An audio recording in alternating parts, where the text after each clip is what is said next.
પ્રાકૃતિક ખેતી માટેનું મીટિંગનું આયોજન કરવામાં આવ્યું હતું।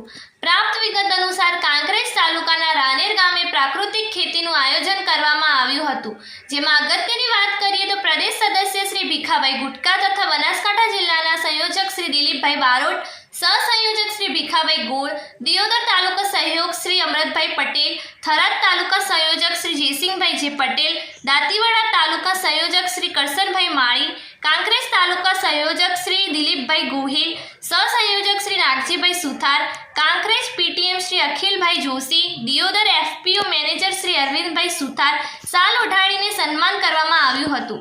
ત્યારબાદ પ્રાકૃતિક ગાય આધારિત ખેતીનું આહવાન કરવામાં આવ્યું હતું। પ્રાથમિક શાળા અને માધ્યમિક શાળાના બાળકોને પ્રાકૃતિક ખેતી માટેની 250 જેટલા બાળકોને ચોપડી અને પેમ્પલેટનું વિતરણ કરવામાં આવ્યું હતું। ત્યારબાદ ગામના સરપંચ, માજી સરપંચ, ડેલિગેટ અને ગામના આગેવાનો અને ખેડૂતો મોટી સંખ્યામાં હાજર રહ્યા હતા।